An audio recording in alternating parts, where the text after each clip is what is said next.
Today, we're diving into a topic every brand leader should know something about and care about, which is influencer marketing, and specifically mom influencer marketing and how it's evolving.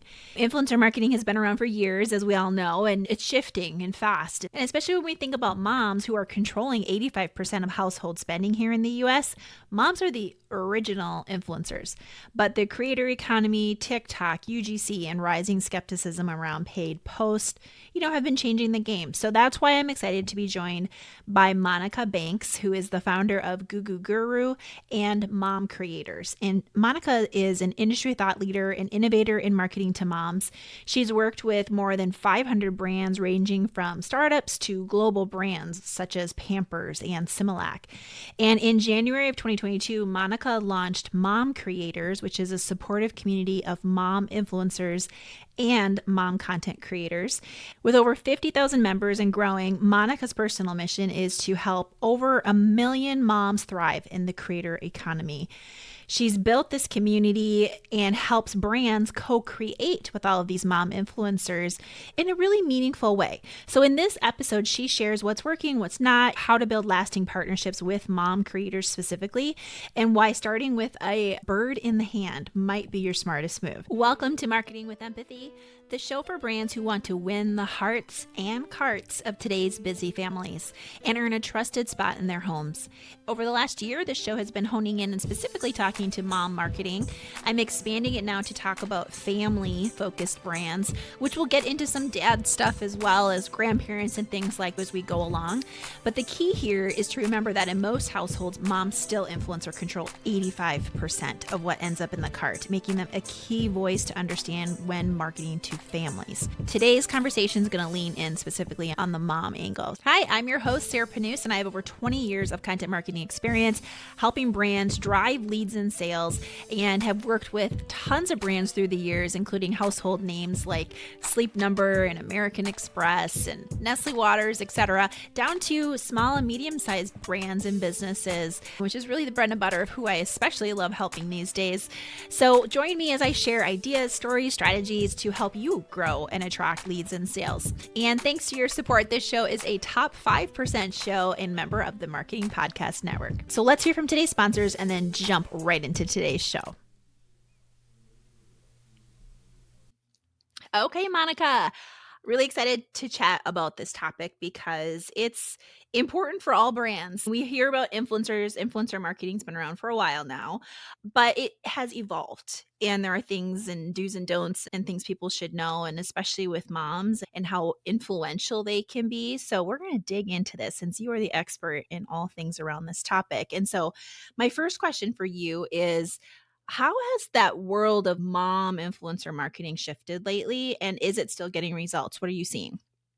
I would say it's shifting dramatically. Influencer marketing, when it comes to moms, it really used to be mommy bloggers. That's how it started out. And since probably the late 2000s, early 2000s, it's really been exploding as far as the creator economy goes. And with the introduction of TikTok, with the introduction of Instagram Reels and all these different ways that moms can get in on the creator economy and earn money, it's not just about influencer marketing anymore. It's really about content creation where they can still be creative and create content and monetize, but it's not necessarily using their social media influence all the time.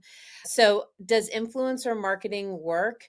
Yes, I just think that it's changing because the landscape is changing and there's a lot more opportunity for creators as a whole, especially mom creators, that's beyond just being a social media influencer or a blogger. I'm seeing a lot of moms get in on user generated content where you don't really have to have an audience at all. You are actually making content for the brands. Mm. Where I see it going and where I'm moving my company is it's not really about influencer marketing when it comes to moms because I always say that's redundant. Moms are influencers. We are the original influencers. We are the most powerful influencers, in my opinion, and we control 85% of household spending here in the US. So it's a redundant term. Where I look at this entire landscape going is that it's more about a co-creation play, looking at them as outsourced marketing and strategy partners, because they are the ones that you are targeting. So you're creating the strategy, you're creating the content, you're creating your marketing plan alongside the moms who you're actually going to be marketing to. So I think influencer marketing can work, does work. With moms, I see it going a different direction because moms are getting very, I should say, I think I can make this kind of broad stroke comment where it's you see somebody now who is got millions of followers, the brand paid them. Moms trust other moms, but they also know when somebody's being paid to shill something. Does influencer marketing work? Yes, but maybe just in a different way, because there's a lot of skepticism from moms specifically around influencer marketing when it might not be a genuine and authentic recommendation because the influencer is getting paid. There Mhm. is a whole wave of de-influencing going on social media where people are actually saying, I don't like this product, or they're calling out influencers who are clearly misrepresenting the benefits of a product in order to make commission on it. I think influencer marketing still works. When it comes to moms, it has to be brought into the brand's strategy very early on, and it needs to be looked at more as a co-creation play than straight up influencer marketing, which is often just very transactional. Yeah. Okay. So a lot there, which is super insightful because what's so interesting about your company is you are this bridge between brands who want to work with moms and then also the mom creators themselves. What I think is really interesting about your company is that you are this bridge between brands that want to work with moms as well as the mom creators themselves. So you have great insight onto both sides of the fence. In your group of all these community members, you have mom creators, you have the brands you're working with. I know you've created a community up to like 50,000 different moms, and you have access to even more through this beacon network that you're part of as well. So talk to us about the stage that these moms are in, because I think that's an important distinction, because a lot of people hear mom influencers and they think moms that talk about parenting, moms of young little babies. Like, kind of what phase of the mom journey are these moms that are in your communities that you're connecting back with brands? Yeah, thank you for asking that, because I think it's really important to distinguish that every person in our community of creators is a mom. However, that does not mean that she creates mom content. We have a lot of moms from all different sorts of niches, from creating content about finances to creating content about beauty. Some of these moms don't even mention that they're moms in their content. They are moms. That's the distinguishing factor of our community from other creator communities. However, the other part of it is that there's this, I would say, connection with the word mom creator, or the term, that it's probably a mom in early motherhood, because I think that's when a lot of moms get into content creation, is when they have kids and they say, okay, I need a creative outlet. I want to make some money. How can I monetize? And the creator economy offers a wonderful way for them to do that. And often that thought comes into their head once they've had a kid. And the exciting thing for me, because I recently separated mom creators from Gugu Guru. Gugu Guru is my agency that serves brands, and Mom Creators is my mom creator community. I created a whole separate corporation for mom creators. And what's so exciting to me is that we have moms of all ages and stages of motherhood. It's not just the early motherhood anymore, which was really the type of brands I was attracting at Gugu Guru, because I had a lot of juvenile products and baby registry type experience. And so that kind of followed us. Now it's all different sorts of brands and all different sorts of stages of motherhood. I would say that Gen X is, which is really great for me, Gen X moms are probably the fastest growing segment. And we get contacted weekly, if not multiple times a week, by brands that are seeking older moms, not younger moms. So that is really exciting to me because I do think that Gen X moms or just other generations of moms are underserved because the creator economy exploded when they were probably a little bit later in their motherhood. So this is a wonderful time for any generation of mom, boomer moms, whatever. Get in on the creator economy. There's so much available for you and it's a great way to monetize. And yeah, I think it's so popular that I just spoke with another agency owner. She's getting so many requests for Gen X moms that we're going to create a whole separate group for that. So more information on that to come later. I love it. I gotta join that group then since I fit into that category too. So I would love to join that group. But I think it emphasizes and amplifies what I talk about on the show as we've honed in now and we're talking to all you brands that are listening right now that want to sell your products and services to more moms. It's that there's a lot of industries that moms have their hand in influencing and controlling. A few episodes ago, I did one on 8 unexpected industries, and we have insurance and healthcare, and we have all these things that maybe you think, and finance, like there's so many decisions that moms are helping to make or making for themselves or for their families and the people around them. So, okay, I'm a brand and I would come to you and I'd be like, hey, I'm interested in working with some different mom influencers and creators. I really like how you set it up into these groups that you call MAP, MAP. I love that, Mom Advisory Panel, which is awesome. And thinking about it as this focus group panel of how you can tap into these moms long term for insights and feedback and yes, content, but it's that nice partnership that you do. And I know when we were talking earlier, you had mentioned long term, like ideally for a brand, really thinking of at least a year long with these different creators. And it doesn't have to be expensive. There's a lot of different ways that these moms are interested in partnering. So I'm curious then for the brands that are listening that want to start building a community of mom ambassadors, what would be the first steps that you would recommend for them? I always say start with a bird in the hand. I think a lot of brands, first of all, if they're thinking about creating a community of influential moms, meaning moms that are going to share on social, because there's a difference between just a mom customer who might not be getting on social and talking about things and isn't really necessarily a tastemaker in her group. So if you want to create a community of influential moms, start with a bird in the hand and don't try to go and doom scroll on social looking for somebody with thousands of followers who or millions of followers that looks like they could be a fit for your brand.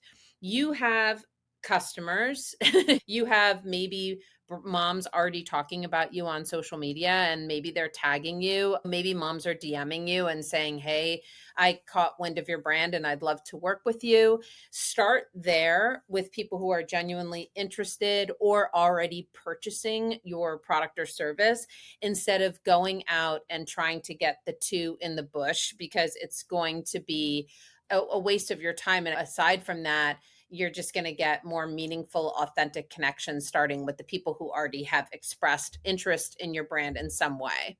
I'm thinking back to my days in corporate, how if that's resonating with you as you're listening to this and you're like, oh, yeah, operationalize it. Like mark out steps of where do you have interactions with customers that you could Yes. ask the question of, are you a mom? We found when I worked for a large retailer and that was online and had in-store presence, but we also found customer service call logs. There might be a way that you could program a question in there that they could Yeah. just pull the records to find the list of people.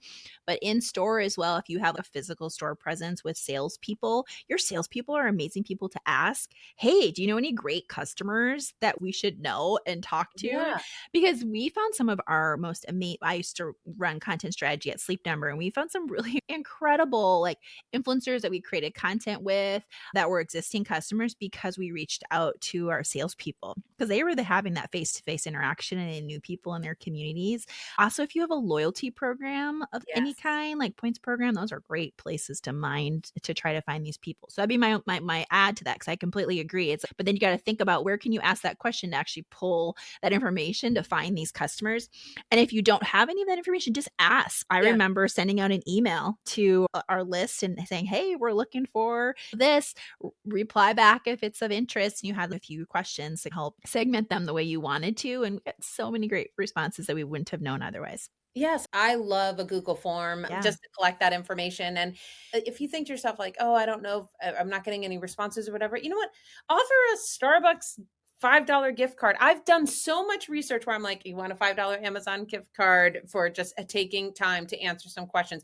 Research on your customer is never wasted, never wasted. If it's only a couple questions here or there, are you a mom? What that kind of thing. Are you on social media or whatever you want to ask? And then maybe your response rate won't be low. But if you really want to dig in, and I think that's something, a big thing that sparked my idea for map is that so many brands want to ask questions to validate certain things, whatever, and find those moms. And I remember when I started my business, you could go into a Facebook group, your local Facebook group, and just be like, hey, everyone, I'm starting a company. Can I do this? Can I Yeah. ask some questions? Whatever. And now Facebook groups are very gate kept. If you go into mommy groups around just whatever, there's big ones here in New York City, where it's, you can't ask a question like that. The moderators won't let you because it's like you're trying to really Mhm. sell or get information that maybe you'd have to pay for in some other way, like a focus group or whatever. The ways to validate and get those kind of conversations going are changing. And so just the easiest way is to go to, as I said, and as you agree, it's the customers that you already have, the people who've already expressed interest, who've already waved their hand to say, hey, I'm interested in what you're doing.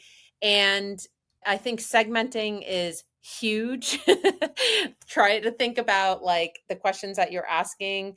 If, for example, you're a brand that is going to be on the shelves of Target in 5 markets, then ask people where they live so that if, when you launch in Target, that you can find the moms in those particular markets to go to the store and make content for you, whatever. Just try to think ahead as you are, what do exactly strategic partners do you need outside of just like the fact that they're moms. Try to get niched as far as what your ideal customer profile is, and also just strategically what's coming up for my brand down the line where I might want to know if I could have some mom partners in my back pocket. Yeah. Okay. Anything else that advice you would give for a company that wants to start up their own community of mom investors? So we said look close, start with like your existing customer base, people you know Look, and can ask for those find, referrals start first. there, ask the questions. Segment, ask the questions. Yep. Yes, and then I definitely think having continued dialogue and bringing them into the process and rewarding them in some way or showing them that you value their time and value their partnership is huge. Again, it doesn't necessarily have to be like money at this point. Like we are working with a brand who is introducing a new product. She has an existing product which is very popular, and she has a group of mom influencers who create content about this product. And I said, hey, you really want to establish a connection with these moms, you want to get in front of them, let's have a Zoom, and just as a special gift you can give your new product to them as a surprise. It's just a surprise and delight factor. It doesn't always have to be about money, and it shouldn't be, but keep building that relationship, showing the moms that they're valued, making it about them and not about you. Mhm. And I always say 2 things. Number 1, start small. I mentioned our map is very small, 3 to 5 moms for these brands. It does not have to be huge. You're planting the seed, you're laying the foundation, and you're building from there. And the second thing I would say, it is like a guiding principle of my life, is do the unscalable while you can. When you have a few moms, you can really go out of your way to have a call with them or send them like a little something to let them know, like those types of relationships. As you scale, you're not going to be able to do as intimate of interactions with these moms, and so you really need to focus on doing the unscalable, so you lay a strong foundation of trust and relationships with those moms, because they're going to be your biggest champions, and that's how it's going to grow from there. And isn't it beautiful what Monica said too about it's about make it about them, not you. That's the core premise of everything I do for my content consulting work that I do, and it's about our messages and however we're going to talk to our customer always has to be about them. And then you bring in how you help them be more successful. The same applies for influencer partnerships on these mom Yes. creators and communities that you want to create. It's the exact same thing. And so I just wanted to echo that because it's hard sometimes as a brand. And if you're really busy and you're just going through a lot of different things and checking stuff off your list, to make it as a brand about yourself. And of course, this influencer will want to work with us, and which hopefully they will, but it is a two-way street. And to everything you're saying is it's about the relationship and you're going to get the best results out of it. And the mom panel is really interesting. Your map panel, I think that's intriguing. So if a company came to you and said, hey, we're interested in you helping create a mom community for us, here's what we're looking for, then next steps, like you go out to your network and you see who's interested and you pull a panel together. And what if a company wants more than 3 to 5? What if they want something bigger? How does that work? It's so we have two different approaches. Okay. One is for really early stage brands that are either pre-revenue, pre-launch, whatever, who probably don't have any customers, or maybe even in some cases when they're pre-launch, they don't even have anyone expressing interest in them. So in that case, we would work with them to find the right moms to build a map, and then we would build from there, and we would source from our own network. Then we have a second type of brand that is already generating revenue, more established, still early stage. We're not talking about like the P&G type of brands. I'm talking about still, I would say just a few years in, right? More like in terms of generating revenue, and they have customers and they have people who, influencers who have contacted them, or they've worked with influencers before. That's a different type of approach, because first we go in and we see the types of influencers they've been working with, who they've enjoyed working with, and we work with those moms first instead of trying to reinvent the wheel and going out to our network to source.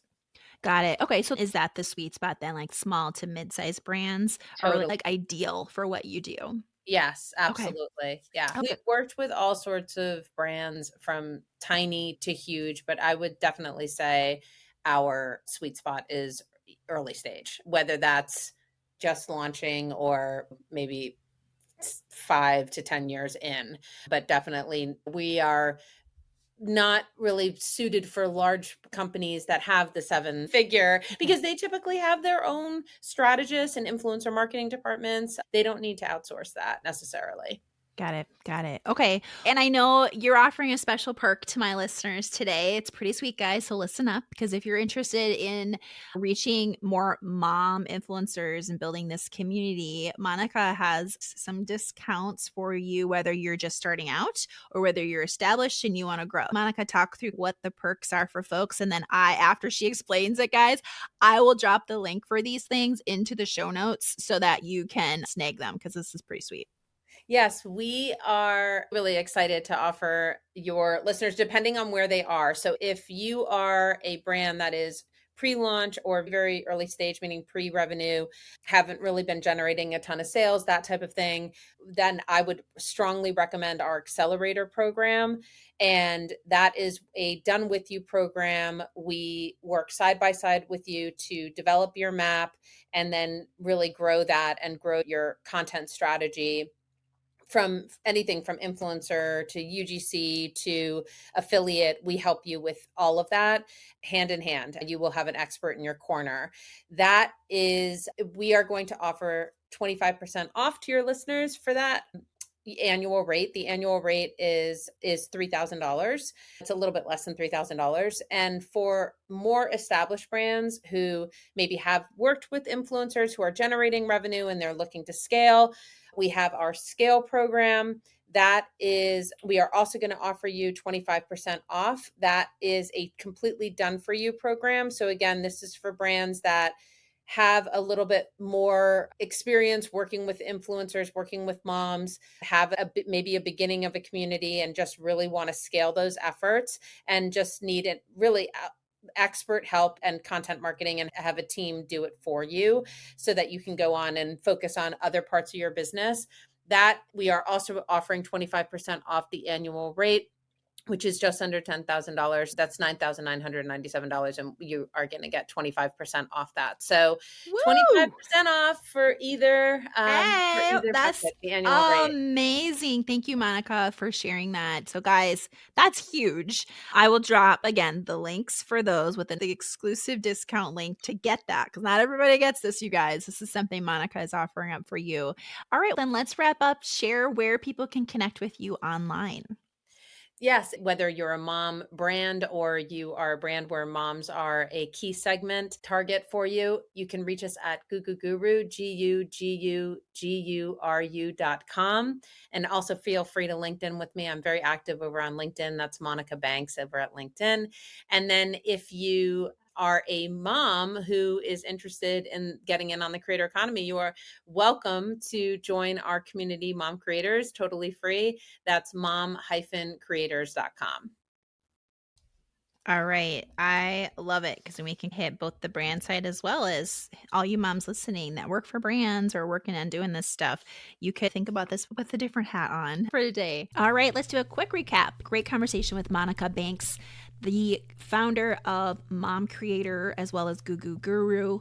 I like how she reframed influencer marketing as a co creation play with moms, making it about the relationship, not just about the transaction.